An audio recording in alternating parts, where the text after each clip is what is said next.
I have 20 active credit cards, and today I'll be ranking every single one of them. I'll give them a rank of either S, A, B, C, or D based on how much I value them today. To keep things organized, I'm gonna go in order of when I got each credit card, starting with the oldest one, which is the Chase Amazon Prime card. This card was my first ever credit card under my own name. I had an authorized user card before, but the Amazon Prime card is the one to take my credit card virginity. And to be honest with you, the only reason why I wanted this credit card was that it had no foreign transaction fees. That's literally it. Okay, actually I lied, because I also wanted a card with no annual fee. Of course, like most Americans, I was already paying for an Amazon Prime membership, which is why this card has no annual fee. And the reason why I wanted a credit card with no foreign transaction fees was because I was 21 years old, still in college, and I was gonna go study abroad in Copenhagen, Denmark. And the only two cards that I had at the time was an authorized user card that had foreign transaction fees and a debit card, which I definitely did not want to use up in Europe. Which, by the way, if you have not been to Copenhagen before, I would highly suggest sending it over there for at least, one time. It's such a unique place. It's very flat. Friendly people. If you have some sort of bicycle phobia though, then definitely don't go there. But overall, Denmark is a beautiful country. Sorry for that slight tangent, but back then I didn't really pay attention to or care about the reward multipliers because the whole point of getting this credit card was to be able to pay for my things in Europe without getting hit with the 3% foreign transaction fee. After getting this card, I think there was maybe a $100 Amazon gift card that came with it as like a sign-up bonus. Then from there, I took it with me to London, Copenhagen, Rome, and Paris and charged everything to it. The cool thing about this card too is that it's not a plastic credit card. Even though it has no annual fee, it is some kind of metal. Not that it makes a difference at all in how I use the card, but it did make me feel a little bit more special back then. However, fast forward till today, I have plenty of other credit cards that don't have foreign transaction fees. So the only time I use the Chase Amazon Prime card is when I'm making purchases at Whole Foods or Amazon to earn that 5% back. So since I only use this card for certain transactions and they're not big transactions, I'm gonna have to rank this card in tier B. After coming back home from studying abroad in Europe, I decided to get another credit card, which happened to be the Amex Everyday card. I'm pretty sure the reason why I got this credit card was I wanted to try and establish a relationship with American Express because I knew I wanted to be a part of their ecosystem further down the road. And it just so happens to be that the Amex Everyday card is a pretty beginner-friendly credit card. It's got no annual fee, and the only reward multiplier on this card is 2x on US supermarkets on up to $6,000 per year. Although there is a pretty unique feature that is available on this credit card, which is if you use this card 20 or more times on purchases in a billing period, you'll earn 20% extra points on those purchases. But even with that cool feature, I wasn't making 20 transactions with this card in a month. And as a matter of fact, I was putting most of my spend on the Chase Amazon Prime card still. Today, I would rank the Amex Everyday card in the D tier simply because I don't use it at all. I am grateful for this card. It's keeping my average age of accounts older than it should be. But other than that, this is truly the definition of a sock drawer credit card. Although the next credit card I got is also a sock drawer credit card because they incentivize you to use Apple Pay instead of the actual physical credit card. And as you might have already guessed, unless you just spaced out for the past few seconds, the third credit card that I got was the Apple credit card. The thing about the Apple card that I actually really like is their app. The user interface to pay your credit card, to see what you've been spending money on, to check your statements and your previous transactions. It's all fantastic. The fact that you could earn 2% back on any purchase as long as you use Apple Pay is pretty cool, and you could use it for a lot of different transactions today. I think a big driving factor for some people to get this credit card was just because of how cool the card is. Like the actual physical Apple card itself is one of the coolest credit card designs I have, out of all my cards in my wallets. It's so simple, clean, And yes, it's made up of heavy titanium, which makes everyone turn and look at you when you drop it, which you shouldn't even be accidentally dropping in the first place because, you know, this card should be in your drawer back home the whole entire time. It shouldn't be with you on person. The only time I've seen this card dropped was because it was intentional to show how loud it is. It's kind of like that feeling when you drop your Yeti water bottle out in public and everyone just turns and looks at you. It's kind of embarrassing. And let me quickly just demonstrate how that sounds. Ugh. Originally, I got this credit card to finance an iPhone at 0% interest, which I also did the same thing for an iPad and another phone after that first phone. But other than paying for my Apple addiction every now and then, I don't use this credit card and it belongs in this C tier. The fourth credit card that I got was finally my first quote unquote real credit card, the Chase Sapphire Preferred. I think by this time I was traveling a little bit more and I was also getting more into credit cards and cared about the actual reward multipliers and points. So the Chase Sapphire Preferred just seemed to make sense for my situation back then. And yes, it had an annual fee that I wasn't exactly able to justify, but it was the only annual fee that I had to pay at the time, so it wasn't that bad. I wasn't getting positive value from the Sapphire Preferred in the early days because I wasn't redeeming any Chase points. Yes, I was putting enough spend on this credit card to earn enough points to hypothetically cover the annual fee if I decided to redeem those points at least once every year. Fast forward to today, and I don't actually put too much spend on this credit card. I add my subscription services to get the 3x, and I do the occasional travel purchase that isn't covered from any of my other credit cards. But the main value I get from the Chase Sapphire Preferred now is the fact that I could transfer all of my Chase points from all of my other Chase cards to one of Chase's travel partners where I get a lot of value from.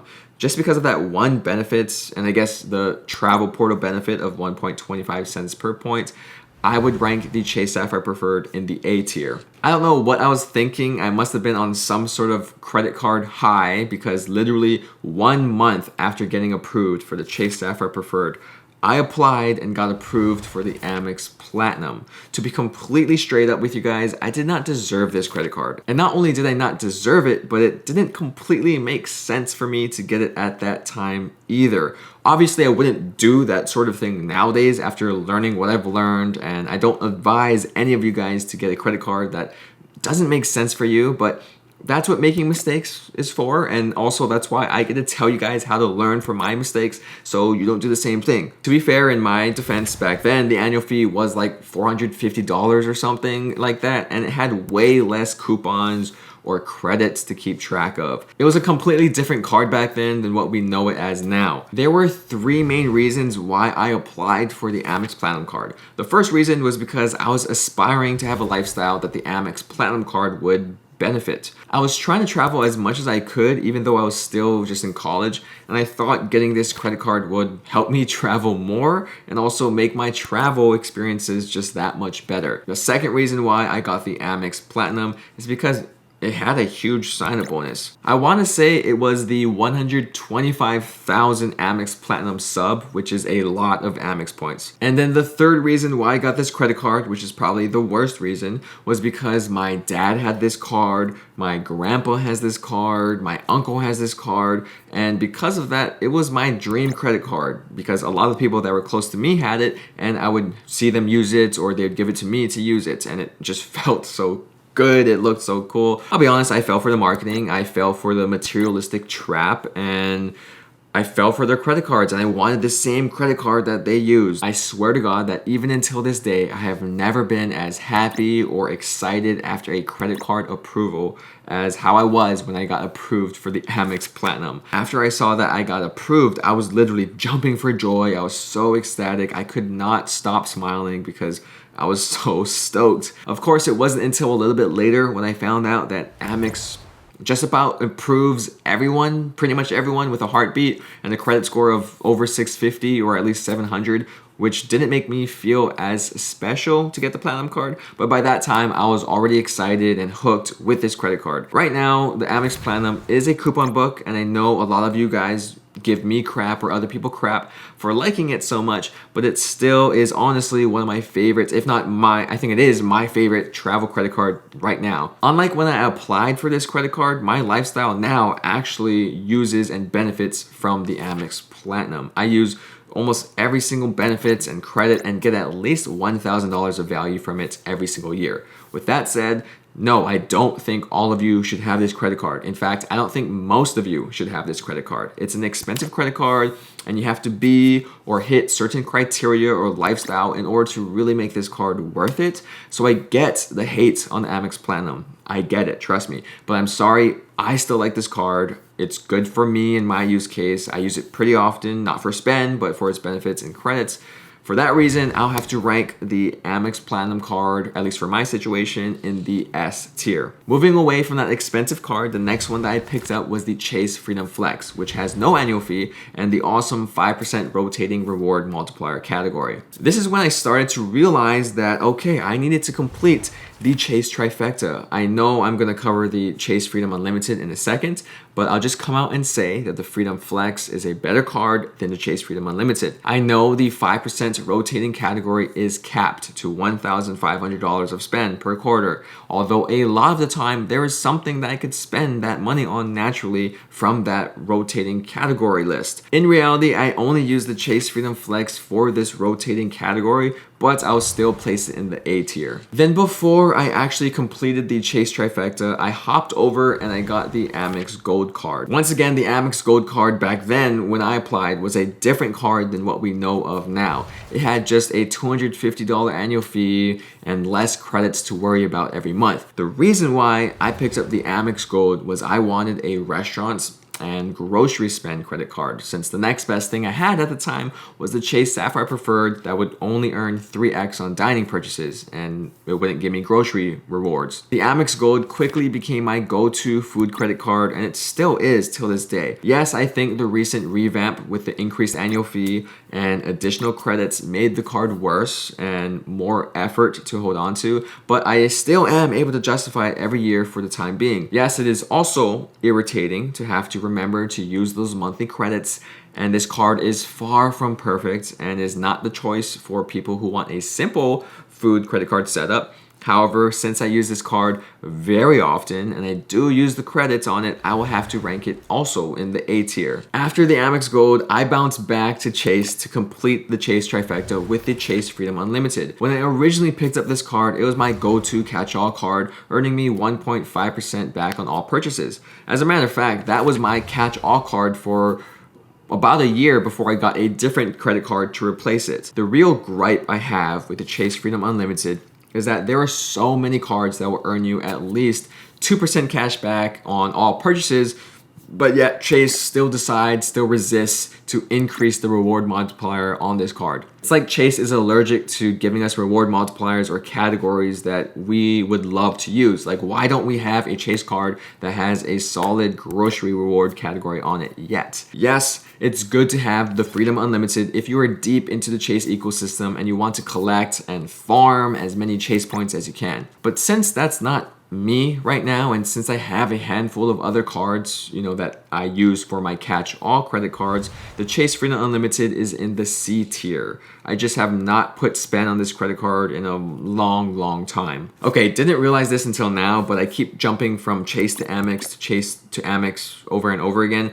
because the next card I got was the Amex Hilton Aspire card. To cut to the chase, I love this credit card. It is very expensive. I don't think it's for a lot of people, but once again, like the Amex Platinum card, if you fit the target demographic or lifestyle for the Aspire card, you will love having this credit card in your wallet. If you're someone who doesn't like to travel, or if you prefer cash back, or if you're someone that doesn't like to travel and stay in hotels, or you're someone that doesn't like Hilton hotels, this credit card should probably not be in your wallet. Although with that said, I have found that by using just 3 credits or benefits on the Hilton Aspire card, I could get a positive effective annual fee every year. The first of those credits is the $400 Hilton Resort credit. Yes, it's broken down into two $200 credits, one every 6 months in a year. It is a bit bit humbug, but thankfully there are a lot of Hilton resorts in Hawaii, which means when I go back home, not only can I pay the Kama'aina rate, which is a lower fee for being a Hawaii resident,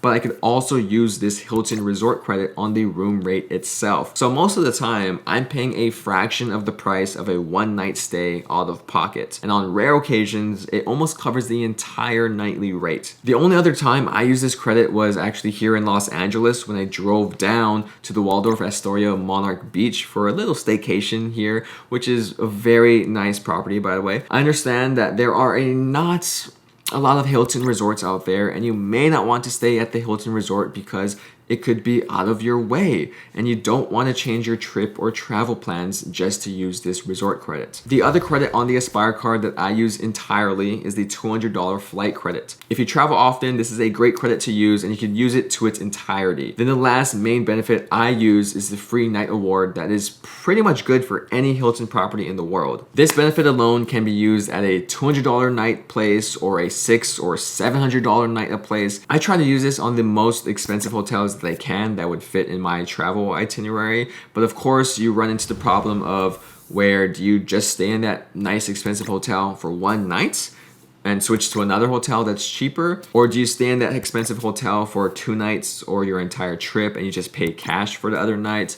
Or you could combine redeeming Hilton points for free stays along with using this free night award to make sure you could stay in that expensive hotel for free for longer. Some of the restrictions of this free night award is you can't use it at all-inclusive Hilton resorts, and it's good for just a standard room, not a premium room or a suite. Although with the next benefit that I like to use from this Aspire card, you could actually be upgraded to a suite or premium room if it's available. The last benefit that has helped me score better rooms or free breakfast or lounge access is the complimentary diamond status from Hilton that comes with the Aspire credit card. This benefit is a hit or miss. It depends on the property that you're staying at. It depends on the time of the year that you go. So I don't put too much value on this benefits alone. And it's just one of those things that it's better to have, especially if you're just paying your way to get the highest status with Hilton that you can, as opposed to actually staying the nights at the hotel to reach that same status. If you couldn't already tell, I do really like the Hilton Aspire card, although I don't think I like it or love it as much as the Amex Platinum, which is why I'll have to rank it in the A tier, although it's a very high A. I think this is the last time I go from Amex to Chase again because I picked up the Chase Inc. Business Unlimited credit card next. Just like the Chase Freedom Unlimited, this card earns 1.5% cash back on everything, except since it's the business version, it doesn't count towards your Chase 524 status, and the credit utilization doesn't report to your personal credit score. However, the main reason why I got this credit card was because it had the 90,000 Chase point sign-up bonus that I could not pass up. Although since I only got this card primarily for the sub, I'll have to rank it in the C tier. And usually when the Chase Inc. Business Unlimited card gets that elevated sign-up bonus, the Chase Inc. Business Cash card also gets that same sign-up bonus. So surprise, surprise, I applied for the Chase Inc. Business Cash card next, mainly for the sign-up bonus. Although this credit card does have more interesting reward multipliers. The Inc. Business Cash gives you 5% cash back on the first $25,000 in combined spend at office supply stores and on internet, cable, and phone services. You also get 2% back on the first $25,000 in combined spend at gas stations and restaurants. More interesting reward multipliers, but nothing that I really took advantage of. So once again, this card is in the C tier. It's about this time in my life where I wanted to try and taste a different flavor of hotel brand. So I had my eyes on Marriott's hotel credit cards, which made me pick up the Amex Marriott Bonvoy Business. This card has a $125 annual fee, and the main thing going for it is that it has a free night award that can be used for a nightly rate that is up to 35,000 Marriott points. You also get 15 elite nights that count towards status, which I was slightly intrigued by because I had a failed dream of chasing Marriott's titanium status. Right now, I pretty much only use this card for the free night award, which makes it a C tier credit card for me. Going back to business credit cards, I picked up the Amex Blue Business Plus because it earns you 2x on any purchase up to $50,000 of spend per year. This is my first catch-all credit card that earns 2x points, which means it quickly replaced my Chase Freedom Unlimited and Chase Inc. Business Unlimited credit cards. I still use the Amex Blue Business Plus from time to time because I like Amex points and it earns 2x on everything, which means I will place it in the B tier. Continuing on my journey to try and stay at Marriott hotels more, I actually applied for the Amex Marriott Bonvoy Brilliant credit card. This was the first time I experienced Amex pop-up jail. Thankfully, I found a way to get out of pop-up jail by applying through Marriott as opposed to applying directly through American Express. The Amex Brilliant card is another expensive hotel travel credit card that honestly I don't really love to have, and here's why. Starting with the annual fee, it is $650, which is near the Amex Platinum's $695 annual fee. Except the Amex Platinum card gives me way more value. With the Bonvoy Brilliant card, you get a $300 dining credits each year, which is broken up to $25 per month, which is honestly really easy to use. You also have a free night award for a property up to 85,000 Marriott points. With this free night award and the free night award that comes with the Bonvoy business card, you could add up to 15,000 of your own Marriott points to stay at those more expensive hotels. For example, I could stay at a Marriott hotel that costs up to 100,000 points per night by using the free night award with the Brilliant credit card and by using 15,000 of my own Marriott points. Yes, with this free night award, you could stay at JW Marriott hotels or Ritz-Carlton hotels as long as their nightly rate is 85,000 points or less. It's not as powerful as a free night award that is found on the Hilton Aspire card, where you could just stay at pretty much any Hilton hotel, which is obviously better. The only other benefit that I use from the Marriott Brilliant card is the Platinum status, which is not Marriott's highest status, but you could still get like free upgrades including suites and some free food and other smaller benefits. If I were to actually use this card to help me get titanium status, I would rank it higher in my ranking system, but since that's not quite the case, I'll have to rank the Amex Marriott Brilliant card in the B tier, although it's a very low B. It's borderline C tier. We are almost done with all of the credit cards that I currently own, and the next one is the Bilt MasterCard, which of course I use to pay my rent with every month. The Bilt credit card is very similar to the Chase Sapphire Preferred, and it has pretty awesome transfer partners, much like how the Chase has pretty awesome transfer partners. I won't go into depth with this credit card, but I will say that since it is the only card that will give me points for rent without a fee, and there are tons of great point redemption options, and there's no annual fee and no foreign transaction fees, I'll have to rank this card in the S tier. I am very eager to see if some other bank is going to come out with their version of a credit card that allows you to pay rent with. And I'm also very excited to see Bilt offer a different way or another card to pay your mortgage and earn credit card points. During that same time of the year, Chase was generous enough to offer the same elevated sign-up bonus on their Ink Business credit cards. So of course, you can imagine I picked up the Chase Ink Business Unlimited again. It was so nice, I had to pick it up twice, and I already ranked this card in the C tier. Then the most recent travel credit card that I got approved for was the Capital One Venture X, which I think is the most valuable, best bang for your buck travel credit card that you could get right now. It has a $395 annual fee, but you get a $300 annual travel credit to be used in the Capital One travel portal and $100 worth of Capital One points every anniversary year. Right there, you're getting your annual fee back with those two benefits alone. And on top of that, you get global entry or TSA pre-check credits, you get priority pass lounge access and Capital One lounge access. And as for the reward multipliers, you get 2x on any purchases, which means the Venture X is my go-to catch-all credit card since it has no foreign transaction fees,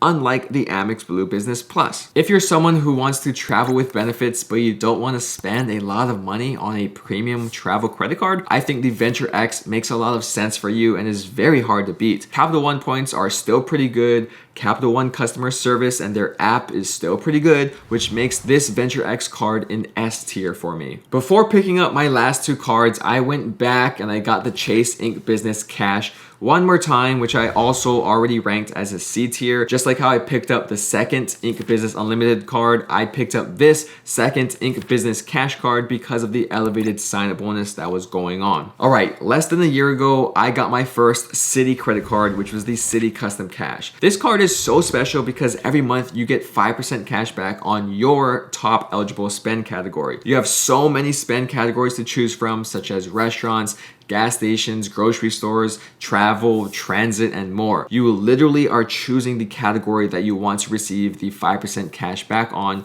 for that month. Yes, it is a bummer that you are limited to just $500 of spend per month, but you should have no problem maxing it out or trying to max it out because the reward categories are so easy to use. Currently, I do not have a Citi credit card that will allow me to use these points to transfer them to their travel partners, but that is in my roadmap sooner or later. The partner list that Citi has right now is pretty decent, but word on the street is that they are going to add American Airlines as a transfer partner in the near future, so that's the one that I want to try and take advantage of. I think the Citi Custom Cash Card for my wallet right now is an easy A tier. To continue collecting Citi points, I got the Citi Double Cash Card, which is another Citi cashback credit card with no annual fee. It earns 2% cashback on any purchase, but since I already have the Amex Blue Business Plus, which has a higher credit limit, doesn't report to my personal credit score, and gives me Amex points, and since I have the Capital One Venture X, which gives me Capital One points,